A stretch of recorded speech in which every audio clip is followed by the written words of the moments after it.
face. And we are now recording.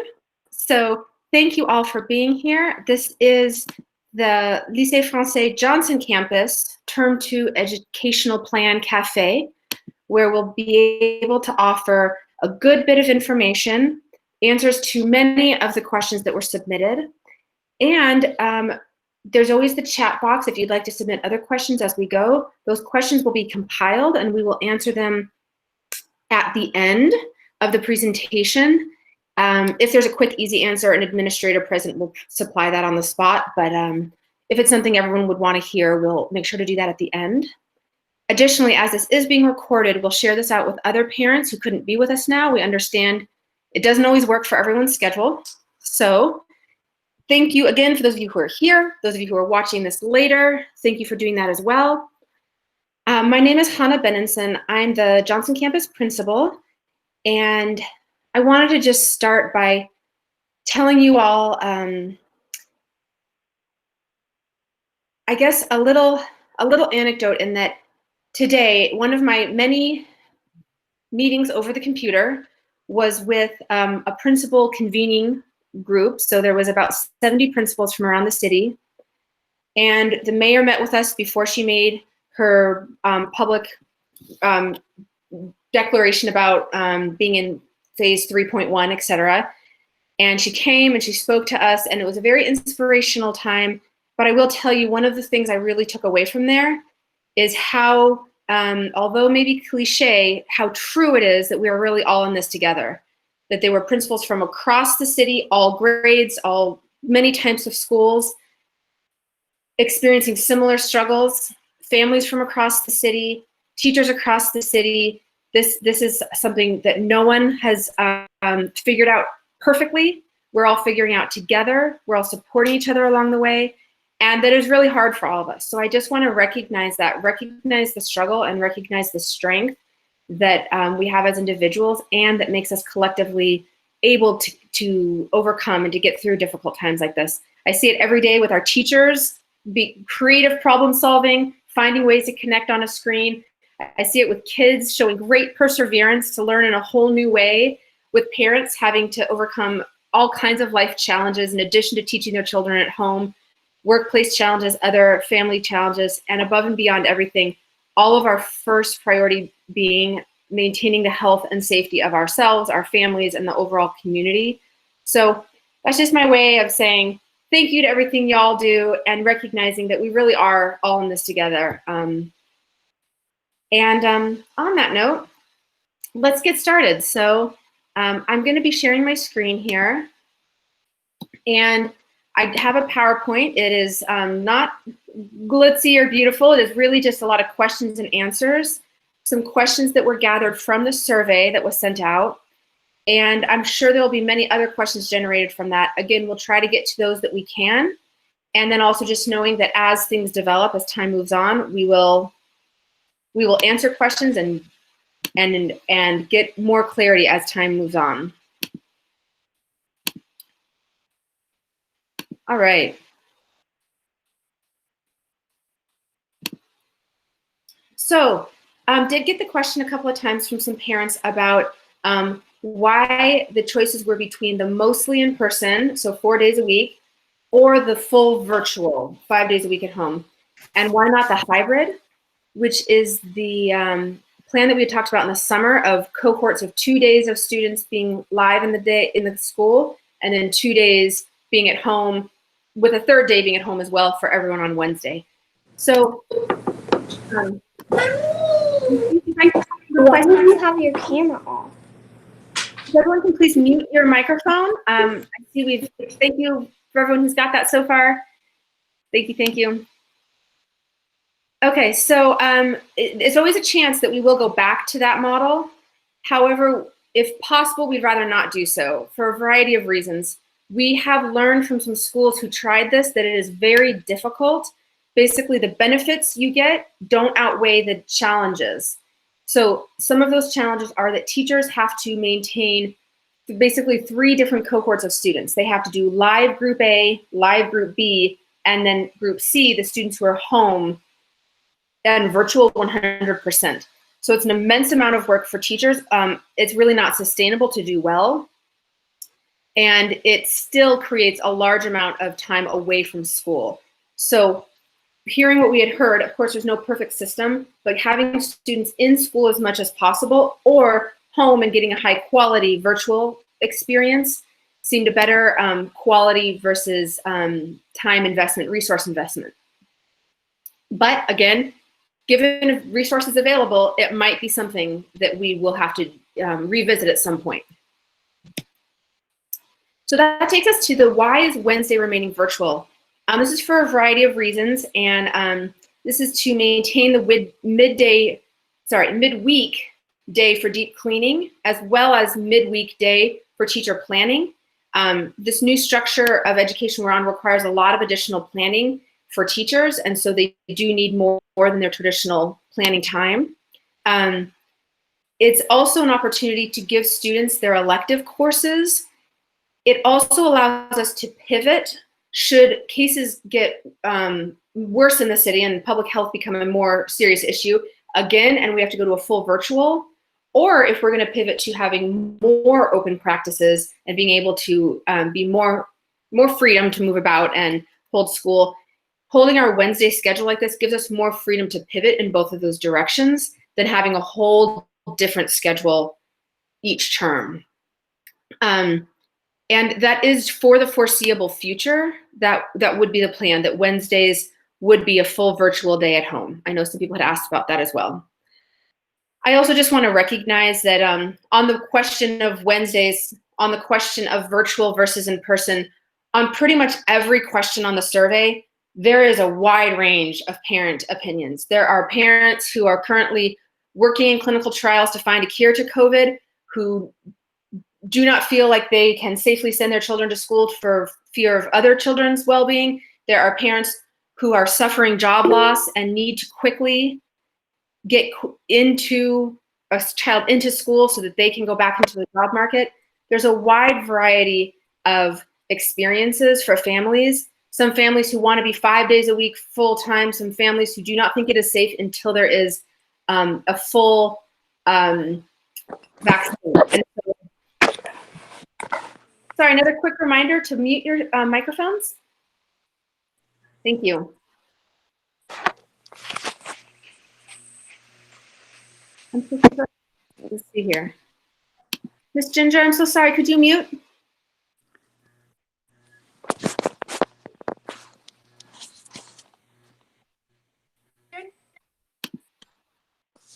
Okay, so I just wanted to recognize that fact that there is no perfect way to do this. Variety of families would request a variety of different plans for their family's needs, and that's a legitimate need. And I just want to recognize that and let you all know that we are hearing that and doing the best we can with the resources we have. Okay, so if virtual school is selected, the hours would remain the same. 8:30 to 3:30. So the last class of the day is asynchronous for upper elementary or academic support for middle high school. So this was an important point for many families, because if you, for example, have a child on the Patton campus or an upper elementary Johnson child, and then your middle high schooler maybe is going to stay home for virtual, being able to do drop off, pick up, carpool, and then have one child at home or have one child come with you, understand that is an important factor to consider. So it should work with the school in-person times, give or take some flexibility on time. So that brings us to in-person hours. Again, keeping it pretty consistent for what we have done in the past in terms of timing. The start dates are not fully locked down now because a lot of this does depend on the results of the survey. The start dates would depend, it really depends on how many cohorts we have who need fully virtual versus who need to be in person, and how we structure the classes. I do want to be just clear in the survey and to reiterate now that it is possible that upper elementary students would change teachers. That is, again, because we cannot have teachers be doing a live class and a virtual and an in-person class simultaneously in this way if we can have a whole cohort of students getting virtual independently.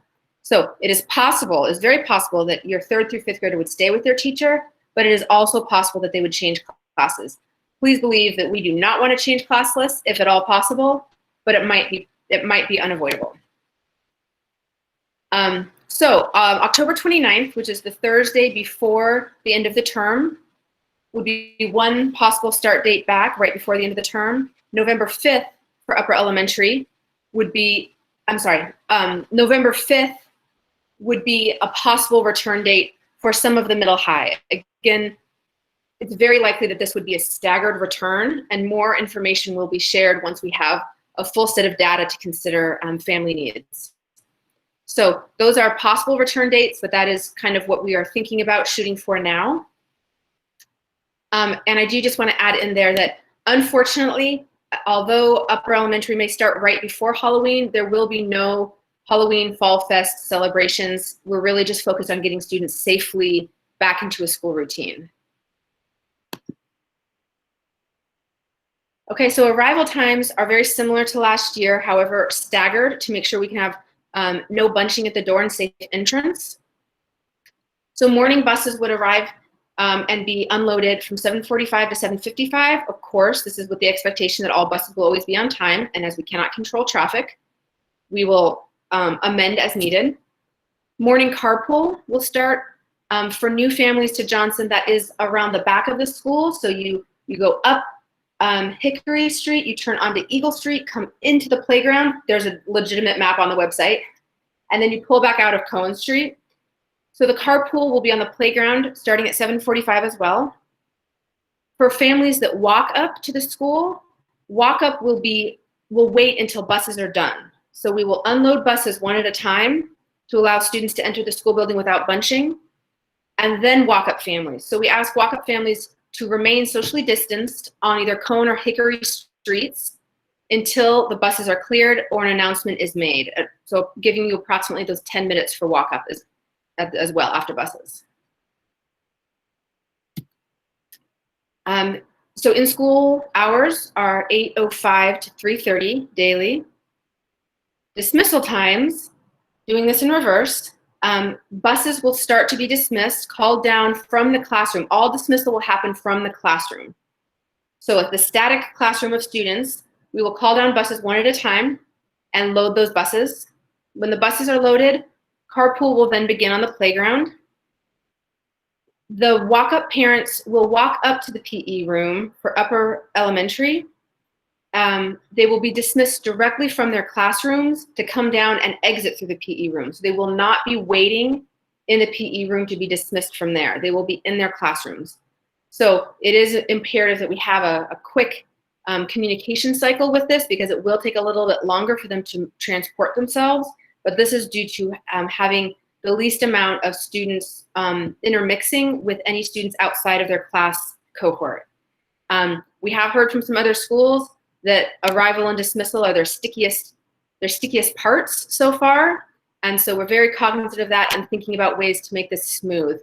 Another reason why it's important to have a staggered start for different cohorts of students, so we can have smooth systems and making sure students are safely admitted to school and dismissed from school. For PM walkout students, these are students who are 10 years old and older and have completed the walkout form. That means, of course, the parent signature. This means that they are unaccompanied and they leave school by themselves. So the teacher would sign them out, and the students would then be dismissed from the classroom, and they would leave straight out from the door that's, it's on Monroe Street, but it's one of the doors that is closest to Cone Street. So they would walk straight out. This is for students who live in the neighborhood to walk home, or they get public transportation, or maybe they just walk to find their parent or a sibling parked in the neighborhood. This is different options for exiting. So, of course, please do expect longer wait times during the first week back. We anticipate that, and we're trying to get ahead of it now. Okay, so for busing, busing can be at 50% capacity in phase 2. Although the mayor did share that we are starting some phase 3 phasing in at this time, it is, as far as we know, that does not include education. So as far as we've been told, this is largely for commerce. It seems as though it's for shopping, restaurants, bars, things of that nature. Regardless, we have confidence that all students who qualify for busing will have a seat in the bus. 50% capacity will not be a problem. Upon arrival, one bus at a time will be unloaded. Students will go straight inside the building. Once inside, students go straight to their homeroom. Temperature checks will be done within the first hour of school. We are determining now at what point of their entrance is best to do the temperature check that does not create a backlog or bunching of students. But they will go straight to their homeroom because that is, again, their cohort of students, their static cohort, where we want them to remain to minimize interaction. School meals are free for all students through the rest of the calendar year, so through the end of December. So school breakfast will be provided for everyone in classrooms, and they will eat that in their classroom upon arrival. Of course, if a student does not want to eat breakfast, they don't have to, and we'll get the numbers worked out so we can minimize waste after a couple of days.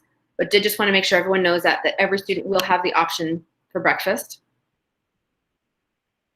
And okay, so sample schedule. And again, this is sample. Things are definitely subject to change, but we want to give you the general idea on what your child's experience will be.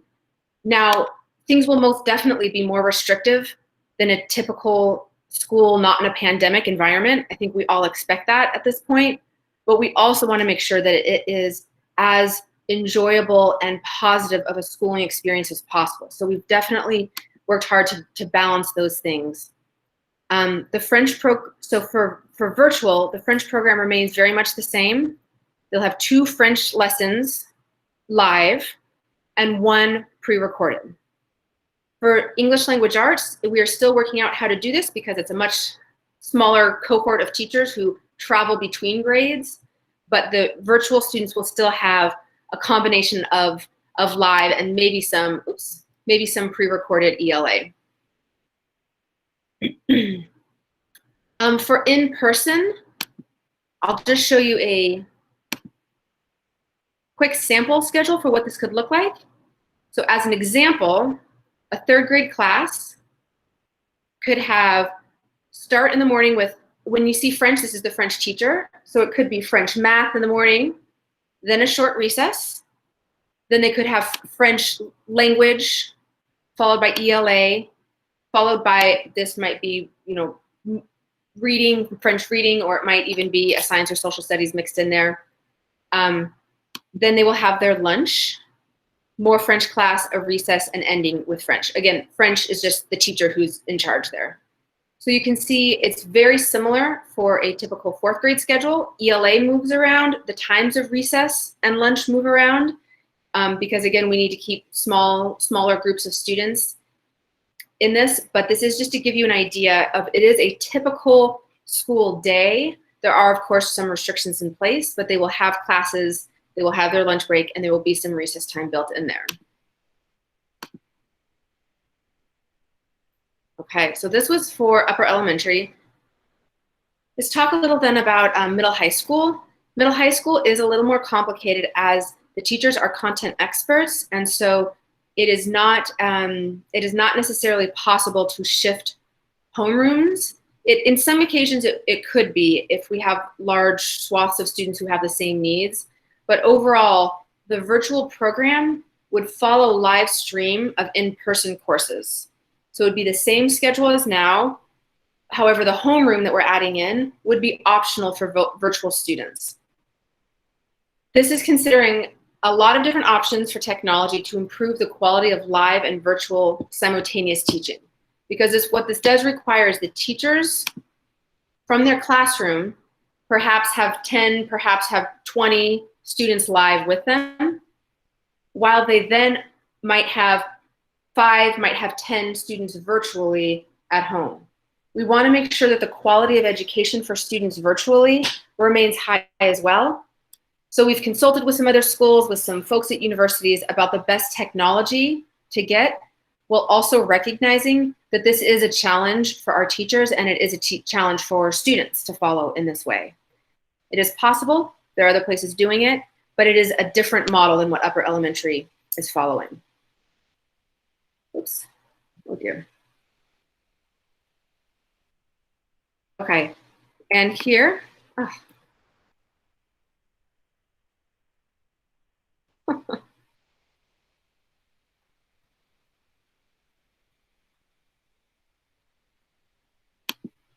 Oh my goodness, excuse me.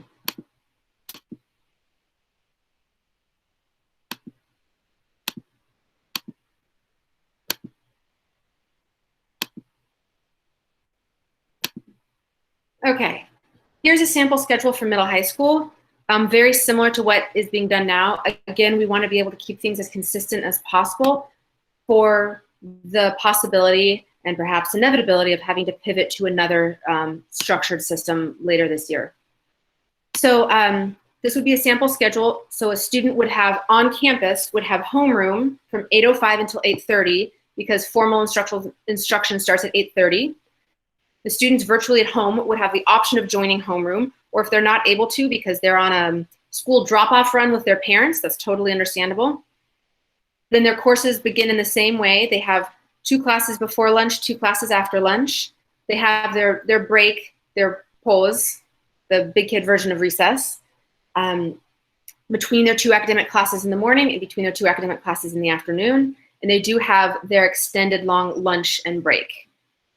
So this would kind of give you an idea of what a middle or high schooler's schedule would be. Very similar, I mean, pretty much the same with some changes in timing to what they are experiencing now in the virtual. Okay.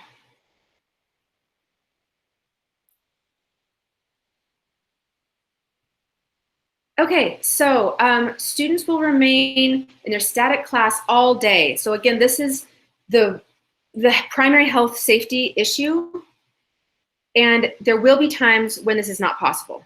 That includes, arrival and busing. That includes when going to wash their hands as a class. They are still not intermixing with other students, but they are leaving the classroom. That involves independent restroom use. Students are expected, of course, to not intermix with other students, but they would not be in their closed door cohort. Recess as a class, so they would have recess just with their class, but they would have the opportunity to have interactions with other students, whether it's passing in the hallway, etc. Dismissal and busing, and exceptional student services will have some pull-out services. This is minimal, but it would be an exception to the static nature of the cohort. So I had a lot of parent questions about how we would possibly do 6 feet of social distancing of classrooms of up to 25 people. And so the up to 25 people includes teachers, but what the regulations call for is either 6 feet of social distancing if you cannot guarantee a static group, or static grouping that can be up to 25.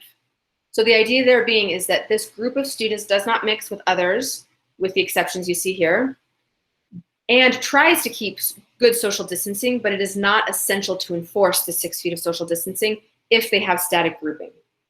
And I will say that at some point, if we go fully into phase 3, that number does go up to 50 students in a static group. Of course, we would never have a class of 50 students, but it does permit more flexibility for, if there's more educators who are coming into the room. Sometimes we'll have, 2, 3 adults in one room. It does give more flexibility for things like that, but it wouldn't necessarily change our class sizes.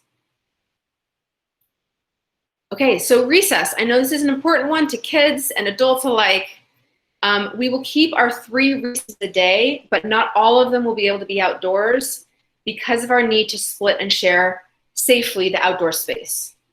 So upper elementary students will have their morning and afternoon 15-minute recesses outside. They will have designated areas where each class will be allowed to play. So it might be that your child's class gets a day on the playground and the next day it's a day with the blacktop balls games and another day in a grassy area.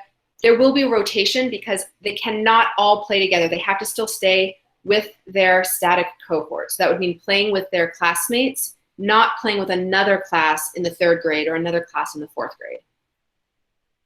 Lunch recess will be in the classroom. And so elementary students, upper elementary students will have will eat their lunch in the classroom, and then they'll also have recess in the classroom for lunch. Middle high students is the opposite. They'll have their 2 classroom breaks in class. So whether that means the teacher puts on music and everyone talks and relaxes a little, or takes their break in class, but then they will have a lunchtime recess that gets them outside and have a chance to run around and play. So getting to lunch. Similar to breakfast, we are very glad that community feeding has come back nationally, and so school lunch is free for everyone in classrooms, and we have a great new food service provider. These meals will be delivered to the classrooms. So students will eat in the classroom with a staff duty person. This is when the teachers have the full lunch and recess off for their lunch and their break. So there will be an assigned duty person who's with that same cohort of students for lunch every day. And students will eat in the classroom. Middle high students will then get the outdoor break. Elementary students will have their recess game playing activities in the classroom. It is mandatory to have hand washing before and after eating. And so that's why the lunches are staggered as well. There will be small groups of students that will have supervision for washing their hands before and after eating. It is of course very important that during eating lunch in the classroom, students maintain social distance as much as they can, because obviously their masks will be removed. All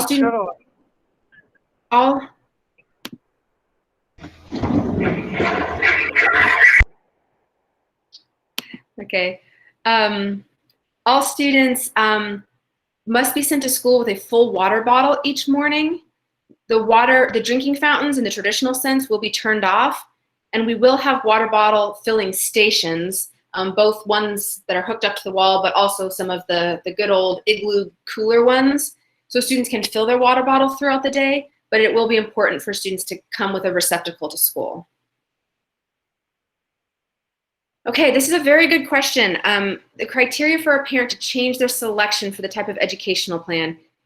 And I got this one a lot, and I totally understand. It feels next to impossible to make a decision without all of the information, and yet it's really hard to have all of the information when we don't know the numbers of families who need different types of education. So that's what tonight is about, trying to make sure that you have as much information as possible.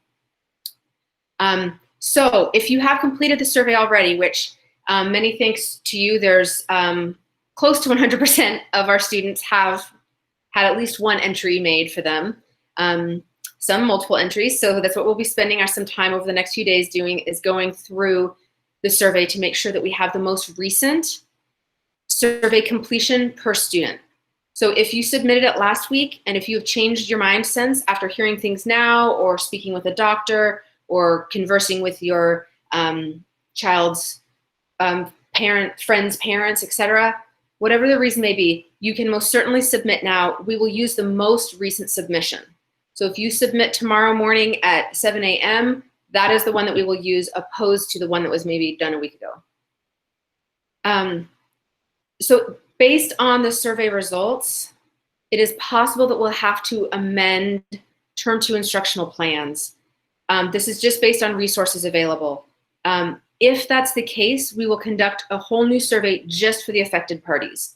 So maybe that the information that we gathered just for the 4th grade is not conclusive and we don't have a clear path forward. We might then just reach out to 4th grade families again to try to refine and clarify. If you need to make a change later, overall, the general answer is we cannot make changes in an ongoing fashion because we can't staff based on that. However, we understand that major life circumstances do change. And so if there's a major life circumstance that has changed, whether that's like the well-being and health of someone in your home, or a move, or a major life circumstance you could not have foreseen, we will handle this in a case-by-case basis. It is of course possible to move or change 1 or 2 students. It is not possible without shutting down and doing a whole nother revision of the system to change dozens of students. So to really allow this to work, this in-person virtual educational program, we need to make few and infrequent changes to classes.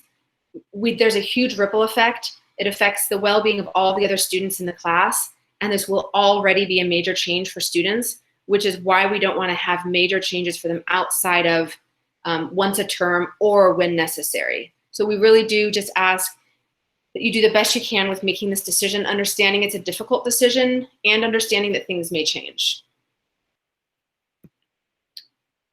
Some slight changes in the uniform. This is to create some flexibility. We still do have uniform expectations, but to create some flexibility for families who may be concerned about the financial investment in new uniforms if we are perhaps not going to be in person for the whole school year. So for middle high school, we will be doing another open PE uniform run. The vendor is going to send that information out soon. And so if you'd like to order more PE uniforms or you didn't do it on the first run, you can. If you do not want to order the official PE uniforms, then students may wear solid navy sweatpants and a solid navy hoodless sweatshirt for if it's cold and a solid white t-shirt. That's essentially the same thing as the PE uniform, but it's of course printed with our school logo and school information. So if that is something that is easier to procure and makes more sense for your family, that is certainly an option this year. Middle high school students have PE every Wednesday, but they also have PE during the week once every 2 weeks. It's a part of, they have Spanish 3 times and then PE once. So on that day when they have PE, they can wear their PE uniforms to school for the whole school day to avoid dressing out. Similarly, with the overall school uniform, we encourage all students to, of course, wear school uniform, and many thanks to our fantastic La Liaison PTO. If you're not aware, please do reach out to one of them. They have a great uniform swap, uniform delivery. They have some lightly used uniforms that are available in a variety of sizes should you want to participate in that.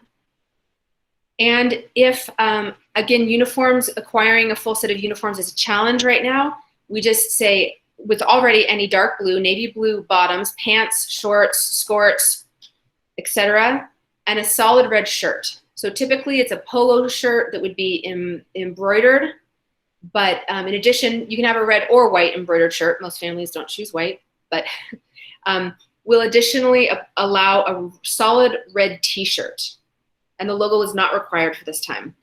This is what we've decided just in terms of wanting to be flexible and allow families more ease to meet uniform expectations while still having a clear expectation.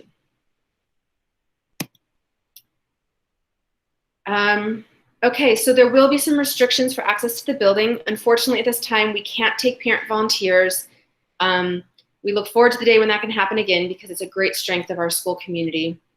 Parents will be allowed in the front office as space allows. If there are several parents in the front office already, we'll ask you to wait outside until some of the office clears, but not in other parts of the building unless there's a special appointment, if you have an appointment for a specific purpose. There will be no guests permitted in the building, again, with the exception of obligatory school business, such as exceptional student service evaluations, NOLA public schools staff, etc. So overall, this is to limit the exposure and the number of outside people coming in. And this is the same thing, but including field trips. Yes, unfortunately, right now, no one is permitted to go on field trips, which includes physical TOCs. However, we are glad at least we can still do our virtual TOCs on Wednesdays. Cleaning schedule. There are cleaning logs that will be affixed to every door, classrooms, restrooms, shared space. High-touch surfaces will be disinfected 3 times a day. So that includes in classrooms, light switches, doorknobs, tables, handrails in the hallways, in restrooms, toilet seats, toilet paper containers, doors, sinks, anything that's a high-touch surface would be disinfected 3 times a day and tracked. There'll be a full cleaning done nightly, and then the full school deep cleaning done each Wednesday to really get all of the places that all of the students will be accessing each week as clean as possible and disinfected. I wanted to add in there that Johnson is lucky that we've had a massive HVAC project done over the summer, and unlucky in that there were some hiccups in getting that project completed.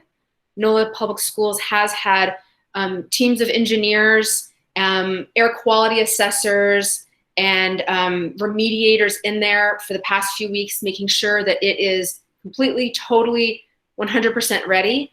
And we're looking at, I believe, right around fall break, we should be able to have our teachers all the way back in there, making sure things are full and ready to be back in for students.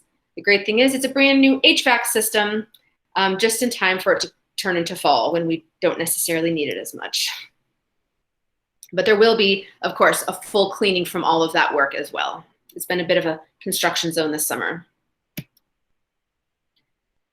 So student expectations for in-person learning, the school rules still apply. There's some additional things to think of here. Health safety guidelines. I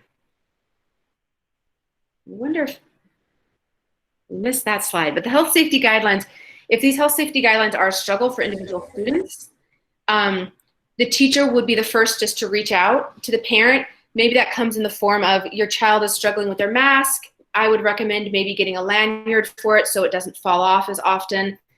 If these guidelines are disregarded or if the issues become serious, our dean, Mr. Ben, would then step in and have a conference with parents and determine what is the right way forward. Does the child need more practice, more support in meeting health safety guidelines, or is it just too stressful for them and is perhaps the virtual environment a better fit for the student? It is, of course, the first priority that all students are staying healthy and maintaining the healthy guidelines for all people in the building. And I'm worried I missed a slide with all the health safety guidelines, so if I didn't put it out of order, I'll make sure to go back to it. School supplies. So there is full school supply list that was sent out over the summer, and many families have it. If you chose not to do so, please just work with the teachers based on what they request students have for class. They are being flexible and giving families time to acquire school supplies and trying to limit their requests to the necessities. But of course, school supplies are and will continue to be necessary to a certain degree. And unfortunately, at this time, there is no before or after care or athletics. It is not something that we are able to offer. Contingency plan for the number of coronavirus cases goes up. We will adapt and pivot our plans based on local guidance. We can always return to our fully virtual model if needed for the health safety of our community. It is also possible that restrictions will be loosened, which will allow us to adapt in that direction as well.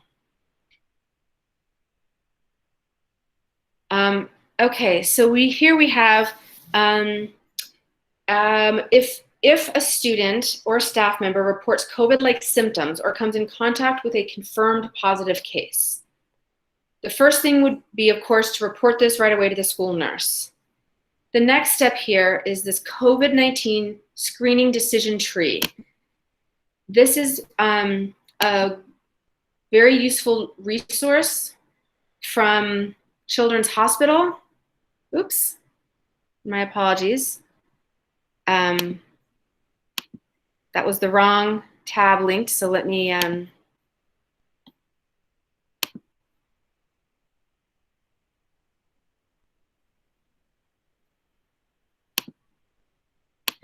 go back and get the right tab.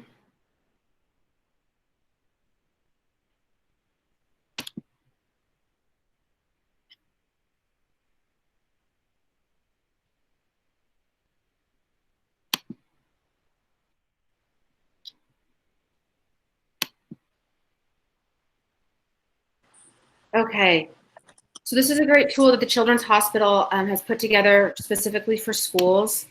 And this is my website, and this will be shared out otherwise as well, in addition to in this presentation. So if a person, a student or a staff member is experiencing COVID-like symptoms, and I think we're all aware that's a wide variety of symptoms, right? It's not always necessarily COVID.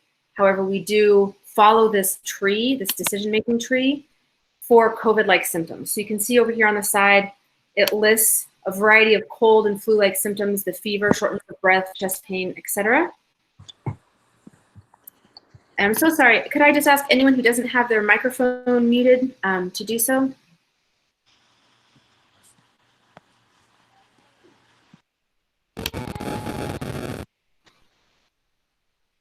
Okay, so when COVID-like symptoms are experienced, the next step is to go home immediately. So for students, we have isolation rooms identified at school, and they would stay in an isolation room until the guardian can pick up the student, which would need to be immediately. At that point, a student would need to get medical consultation for this. So either a medical provider identifies and diagnoses something other than COVID-19. So this might be identifying that it is the flu, or identifying it is allergies, or identifying whatever that might be. And or student would have a COVID test. If that test comes back negative, the student stays home until the symptoms have passed, and then they can return to school with the documentation from the medical professional. If it is a positive from the COVID test, the student would stay home and would need to stay home at least 10 days since the symptoms first appeared. The school needs to be notified either way of whatever the result is, whether it's a different diagnosis from a medical care professional, whether it's a negative test, and if it is a positive test, because we then need to ensure that all close contacts have been notified. Of course, the family handles notifying of close contacts not associated with the school, but look down here for close contact.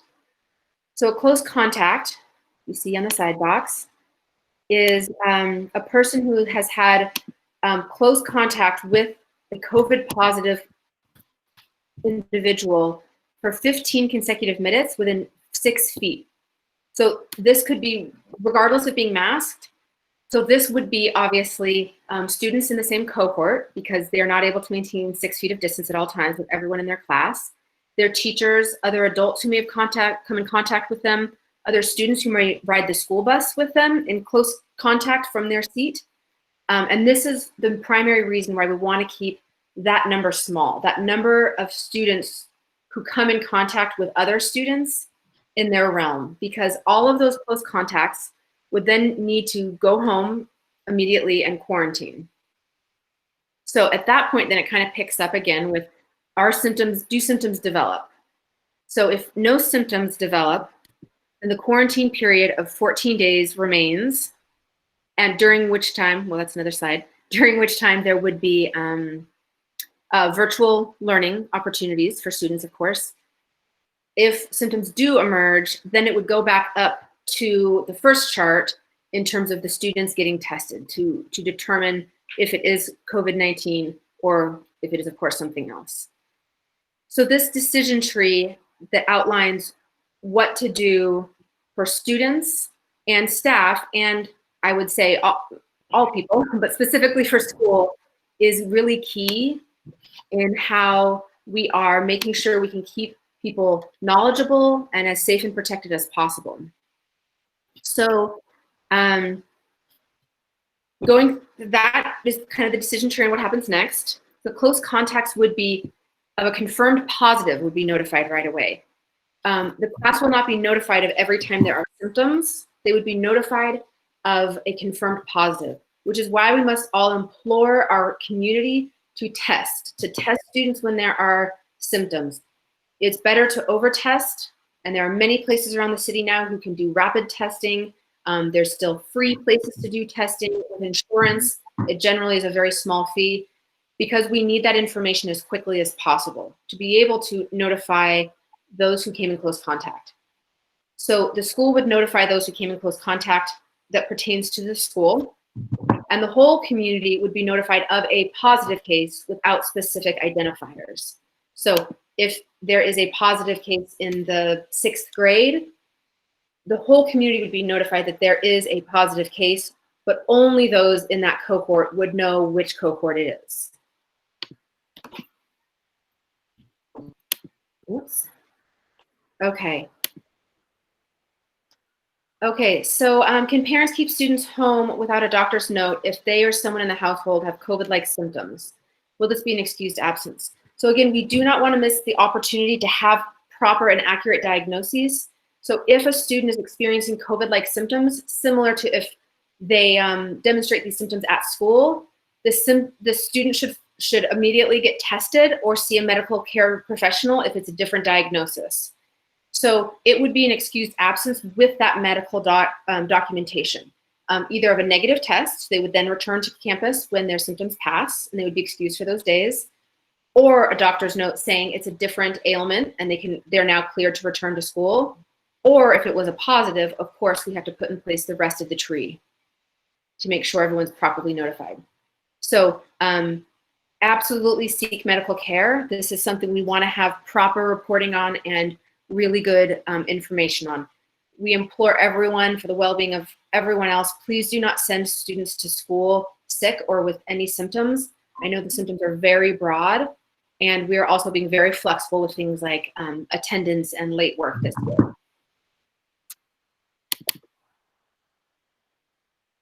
Okay, so if a teacher must quarantine, will virtual classes continue?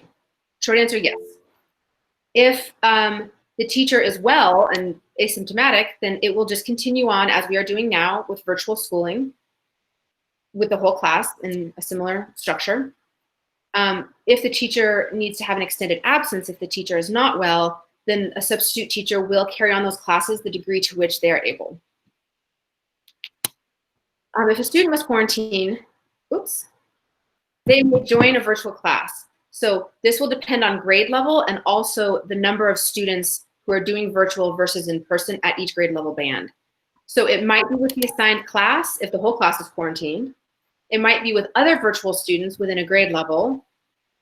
And this would all be the ability for a student to complete work at home. Of course, if they are ill as well, they are excused from completing schoolwork. Oh, here we are. It was just in a different order than I remembered. So important health safety protocols. Upon arrival, within the first hour of school, everyone will have their temperature taken, hands, either hand wash or hand sanitizer. There's many hand sanitizer stations throughout the school building, and health safety questions completed. Before and after recess, hands will be washed or sanitized. Before and after lunch, the expectation is hands washed or sanitized. This is a time we're heavily prioritizing washing with soap and water. And if it is not covered in any of the other times, every 2 hours as a minimum. Dismissal from school as well. Students should have hand sanitizer as they're leaving school. And masks are mandatory. All people in the school building must wear a mask at all times. It should fit tightly, snugly over the mouth and nose, completely covering the mouth and nose. Masks, to ensure a good fit, masks should be supplied by the family from home. We do have emergency backup masks at school and are available as needed. But we do ask that families ensure their child has a good supply of comfortable masks that they know how to wear for an extended amount of time. I've spoken to many families who have been practicing that already to make sure that their students, especially the students at the younger end of the spectrum, are practicing that for longer periods of time.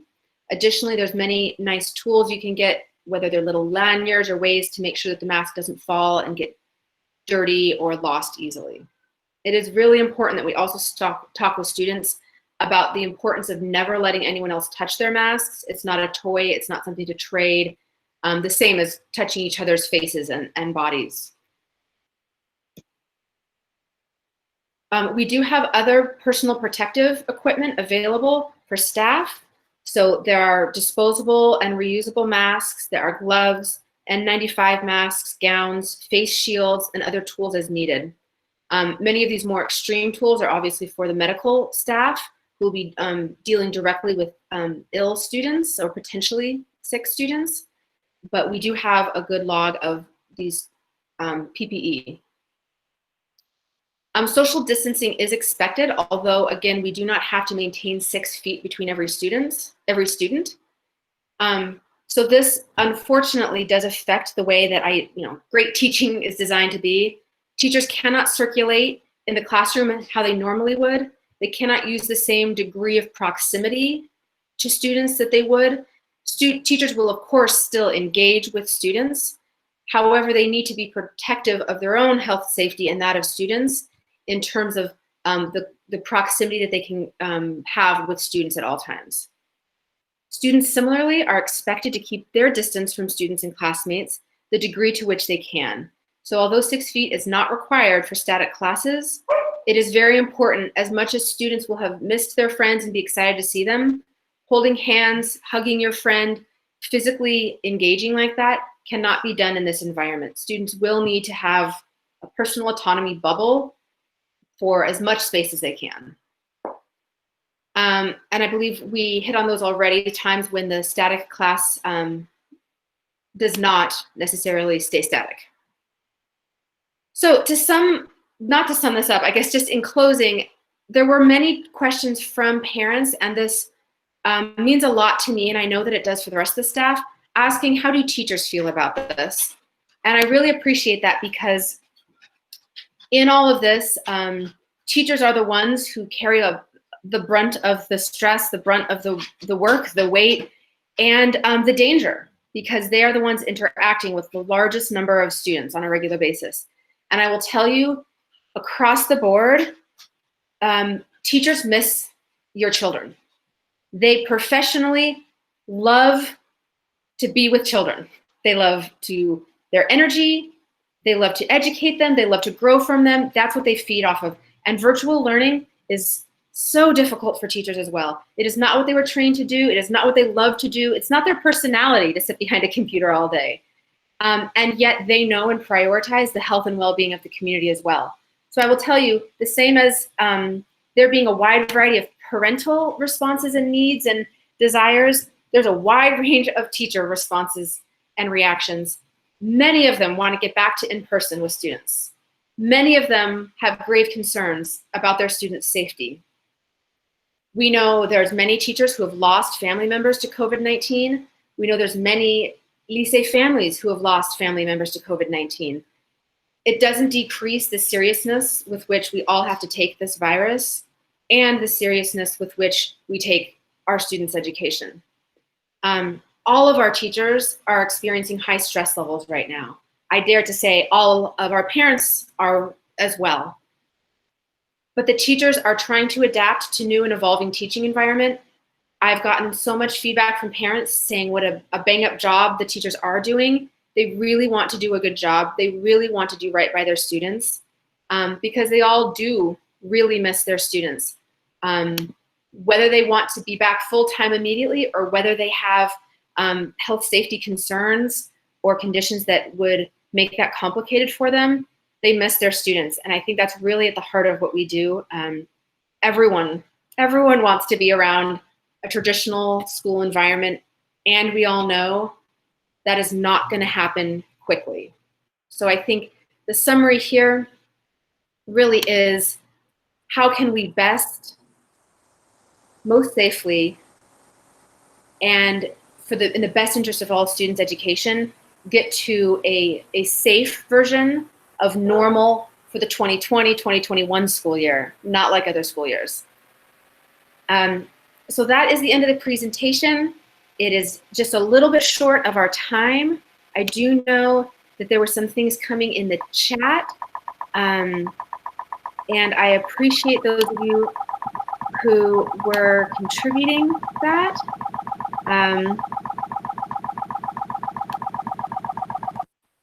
Let me stop presenting, and let's see if we can get to some of these chat questions.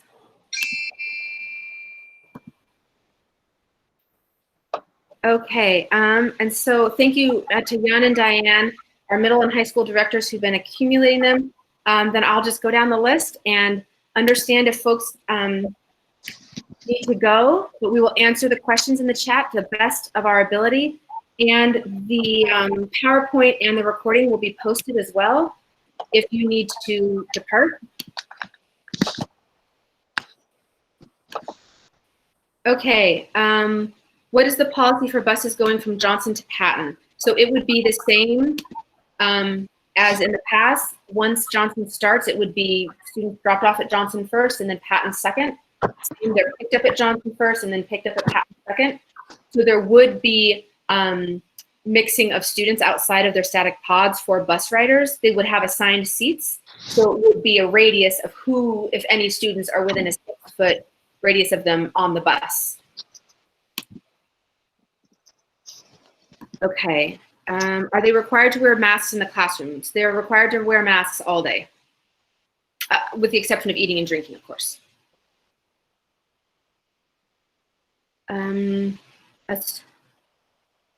Is there a chance a student could start the semester virtually and then join in person in January after the holidays? This would be very helpful to families concerned about spending time with elderly family members over the holidays. So I want to say nothing is out of consideration. We are considering all things. However, at this time, we are asking for a commitment for the whole term. And I will just point out, there's 5 weeks of school between the start of the term and winter break. And then there's 5 weeks of school after winter break, just because of all the breaks. So it isn't a massive amount of time until the end of the next term. This school year, this bizarre school year, is going to go quickly in a whole different way. So I would say for the time being, you really are choosing for all of term 2, but that may change.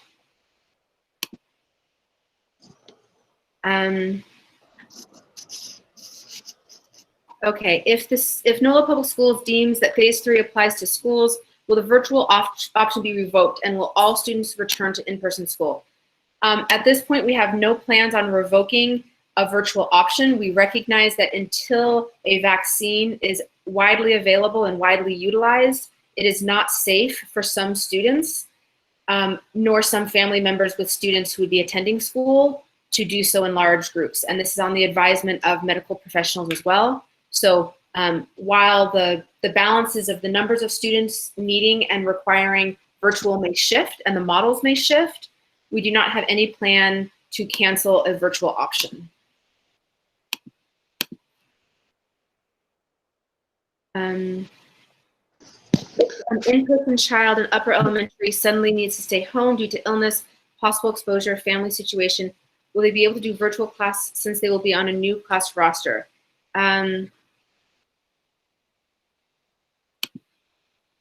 So I think the suddenness might be what takes some time to reorganize, but there will be a virtual option at every grade level.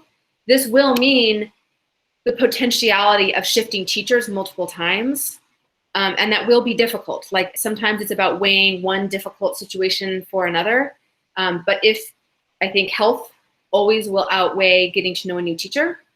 So it will be a possibility. If a child for health reasons needs to shift to virtual, they will still be able to continue their education with as little disruption as possible. Will room parents be allowed to assist in classrooms? Not at this time. Will children be allowed to wear a face shield instead of a mask? Face shields are optional, face masks are required. This is upon the advisement of Children's Hospital and guidance from the state that face shields can help with protecting from other parts, but masks are required.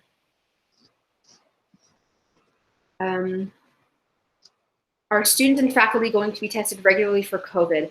Unfortunately, that is not a resource that has been made available to public schools. So according to the hospital COVID testing tree that I shared, testing will be required when symptoms or close contact has occurred.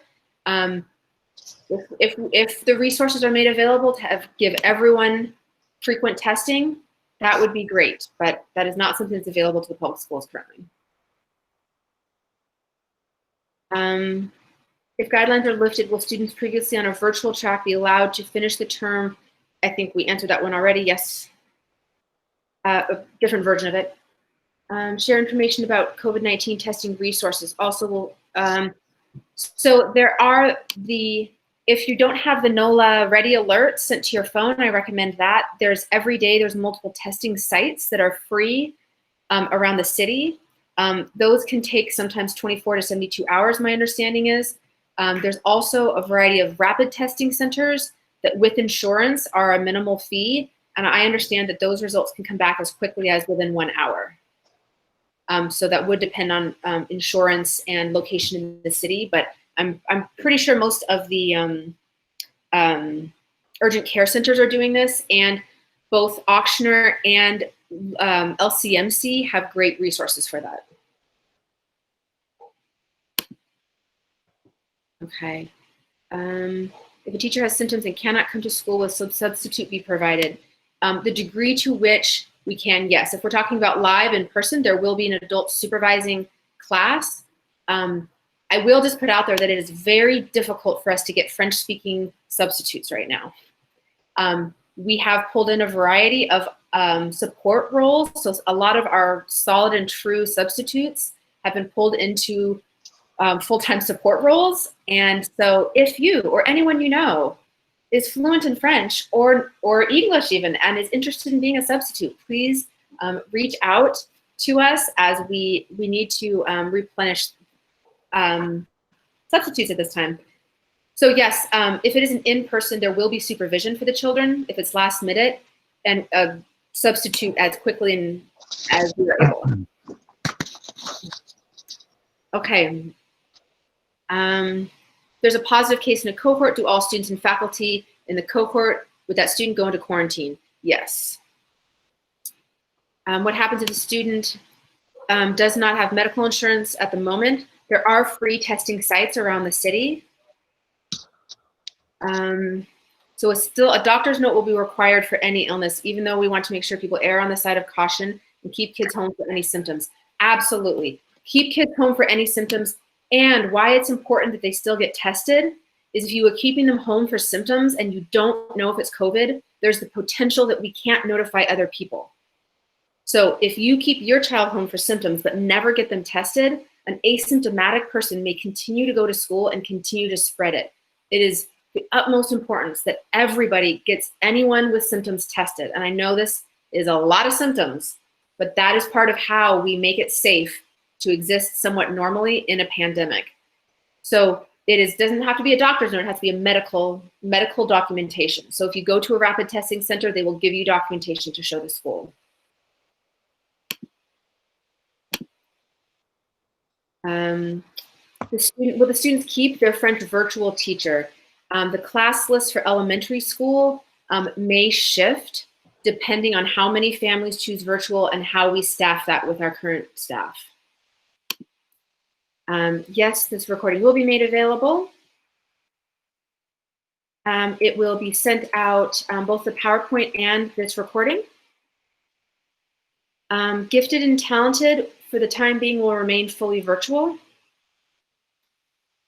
If a student doesn't feel good and is in person, can they assist the online class? So maybe that's if a student is not feeling well, can they just stay home for the day and do online virtual? To a certain degree, for middle high school, that's a lot easier because the links and the class lists are consistent. For an upper elementary student, it would be a little bit harder for us to reassign them to that teacher for the day, but if it's just for the day, it would be probably just a day home. If it's going to be more extended illness, we would be able to make sure they have virtual education.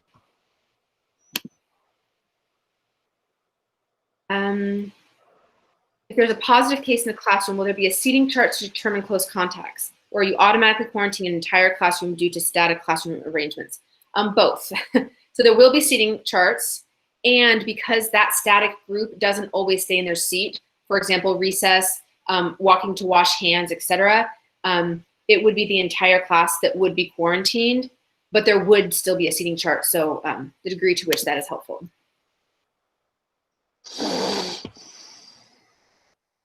Can they get off the bus at Patton when taking the bus from Johnson?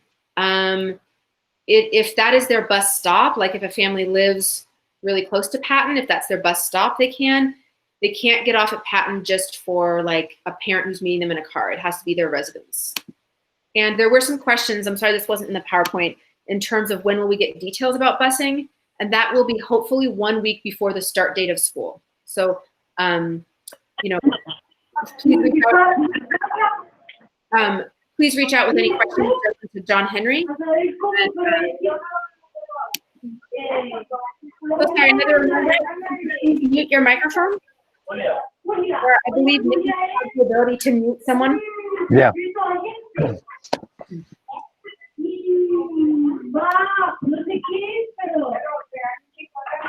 Okay, let's see here. Nicole, could you mute the person, please?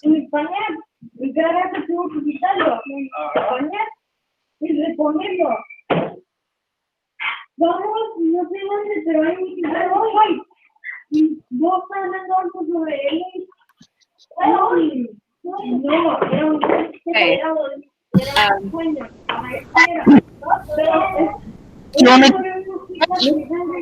Nikki, are we there? Hi, there we go. Yes, thank you. Okay, we got it. Thank you. Okay, would a COVID vaccination be required for in-person school once the vaccine is available and deemed safe by the state and city? So this is a question I think that is much larger than our school. It is not a determination we would make. If this is a determination that the larger community, be it health officials, state officials, educational officials make, the school would be in compliance with whatever that decision is.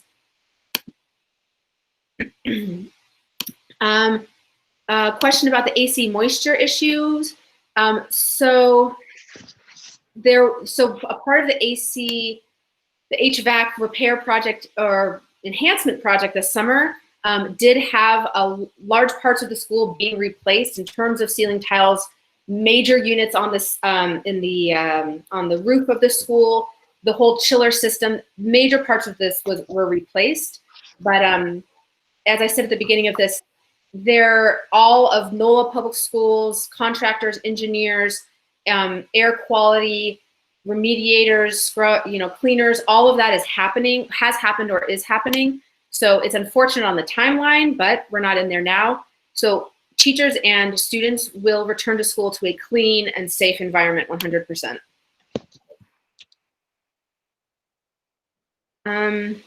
Will class cohorts be sent to consider bus cohorts to minimize mixing? So busing is based geographically, so there will be mixing on the bus. However, even given our most packed buses last year, they weren't to capacity. So we have confidence that students will be able to be distanced on the bus. It might not be 6 feet, but there wouldn't necessarily be large numbers of students interacting on the bus. It will, however, affect the static grouping.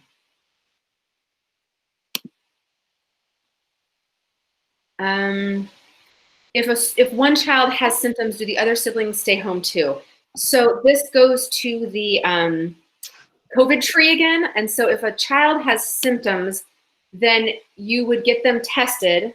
And if it's not COVID, then the other sibling is not considered in close contact. So the other sibling, so you should keep the child home until you have a negative COVID test from the child with symptoms.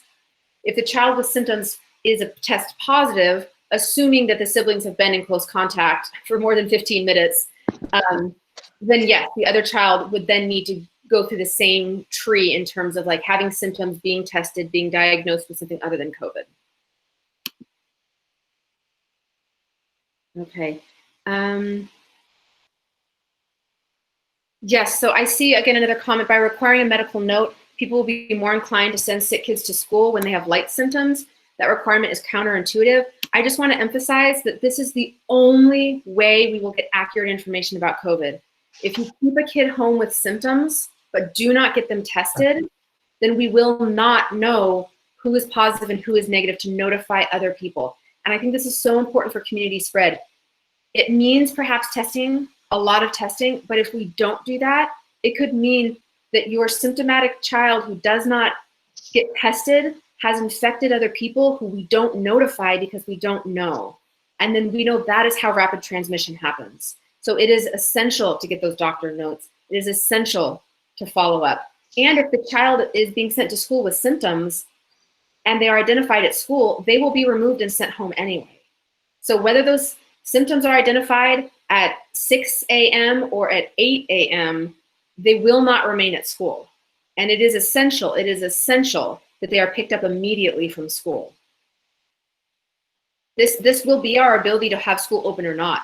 And if this is something that families are not complying with, then we cannot operate a safe school. I agree with you all that it is a potentially tempting opportunity for families to send their kids to school with symptoms. But I think that when that happens, it breaks the system for all people. So we must just implore upon the greater good of all of us to follow what the medical professionals have said are essential to keeping schools open and safe. And that is rapid and frequent testing for any symptoms. If a student has asthma and cannot wear a mask all day, is that not allowed? In our advisement from Children's Hospital, we have been advised that anyone can wear a mask. There is not a medical condition to which someone cannot wear a mask. There are different types of masks.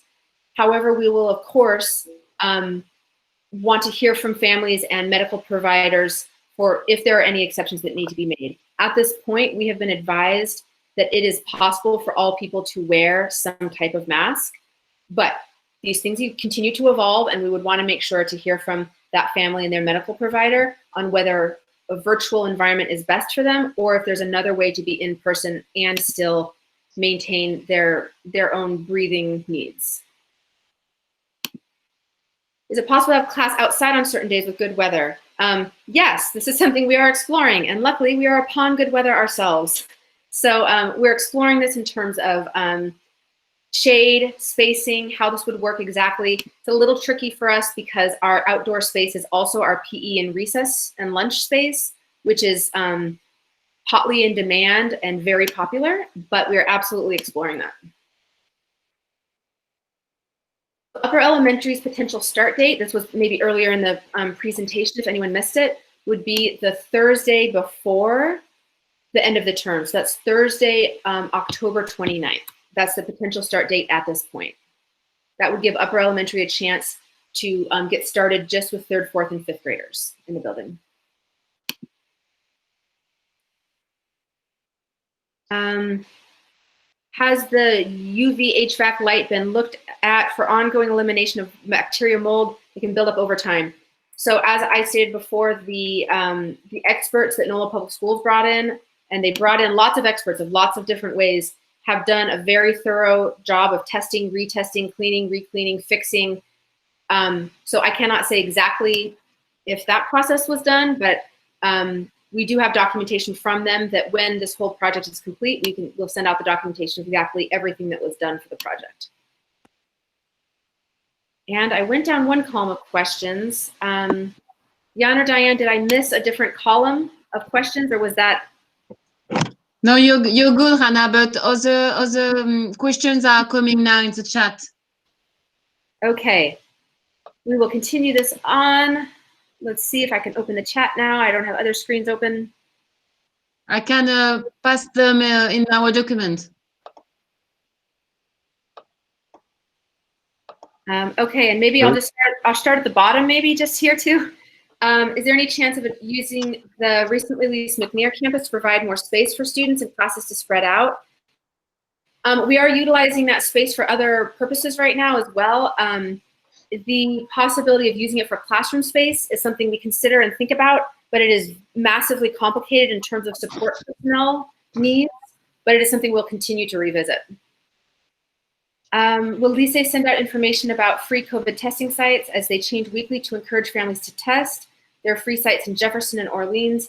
Does Lycée have a referral program to Children's Hospital so parents can get a rapid test and return to school the same day if negative result? So my understanding is that they do have rapid testing at a variety of the clinics around the city. We do have a partnership with Children's Hospital as well, but I have not seen a commitment that Lycée parents would get priority over other parents there.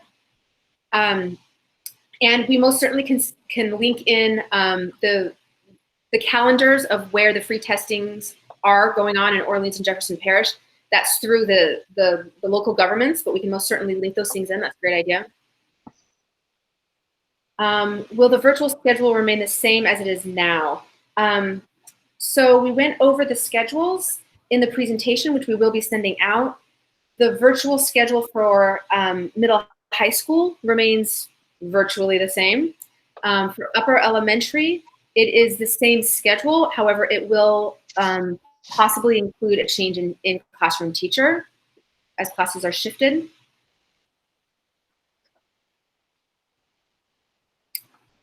Okay, I think that. Yeah, you're good, Hannah. You're good. Okay.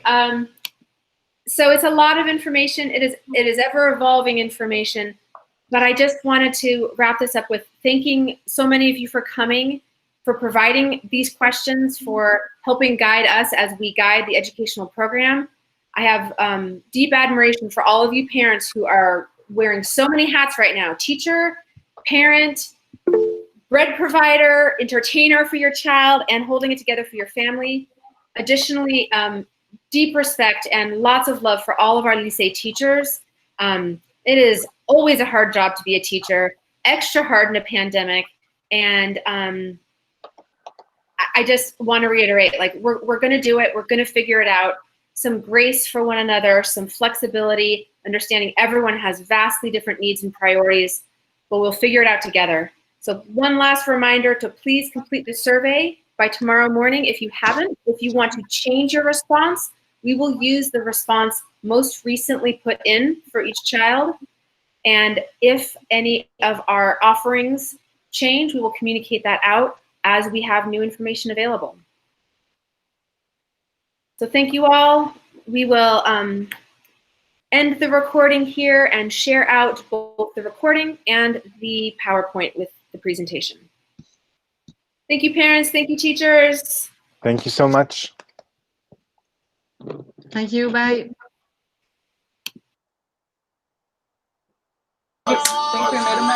Thanks. Great job. Thank you.